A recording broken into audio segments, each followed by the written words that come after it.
और सीबीआई आज supreme court में कोल ब्लॉक आवंटन से संबंधित गुम फाइलों के मामले में रिपोर्ट दाखिल करेगी। सीबीआई अदालत को गायब फाइलों और दस्तावेजों की जांच में भूमिका को लेकर कोर्ट को बताएगी। इस हलफनामे में एफआईआर की सूची होगी जिसमें संबंधित रिकॉर्ड कोयला मंत्रालय से मांगा गया। सुप्रीम कोर्ट के निर्देश के बाद ये रिपोर्ट दाखिल की जा रही है और आपको बता दें कि कोर्ट ने 29 अगस्त की सुनवाई से 2 दिन पहले रिपोर्ट देने का आदेश दिया था। कोयला मंत्रालय से गायब हुई फाइल मंत्रालय के लिए मुश्किल खड़ी कर सकती है। दरअसल इस सीबीआई जांच में मॉनिटरिंग सुप्रीम कोर्ट कर रहा है। सीबीआई मंगलवार 27 तारीख को इस घोटाले के बारे में अपने स्टेटस रिपोर्ट सुप्रीम कोर्ट को देगी। सीबीआई इस स्टेटस रिपोर्ट में कोयला मंत्रालय से गायब हुई फाइलों का विस्तृत हवाला दे सकती है।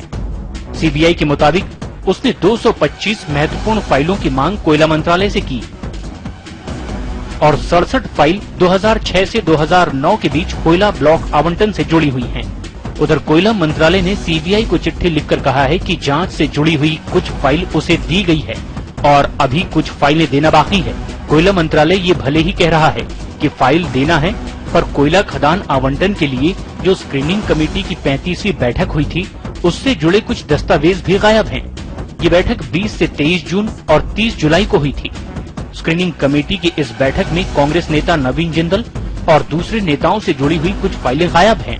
जिंदल की कंपनी जिंदल पावर को झारखंड में कोल ब्लॉक मिला था। इसके अलावा गायब फाइलों की लंबी चौड़ी फेहरिस्त है। सूत्रों से मिली जानकारी के मुताबिक जो 13 एफआईआर सीबीआई ने दर्ज की है उसमें 11 कंपनियों के दस्तावेज गायब हैं। इनमें से एक कांग्रेस सांसद विजय दर्डा को बांदेर में मिले कोल ब्लॉक आवंटन की फाइल है जो गायब है। कहा जा रहा है कि इस फाइल को पीएमओ ने आगे बढ़ाया है। कोल ब्लॉक आवंटन मामले से जुड़े हुए गायब दस्तावेजों को रिकंस्ट्रक्ट करने की बात भले ही कही जा रही हो, लेकिन ओरिजिनल फाइलों को रिकंस्ट्रक्ट कैसे किया जाएगा, क्योंकि उन फाइलों के ऊपर जिस तरीके से उस दौरान के अधिकारियों की नोटिंग्स होती हैं, उन नोटिंग्स के बारे में जानकारी हासिल करना किसी भी एजेंसी के पास नहीं है।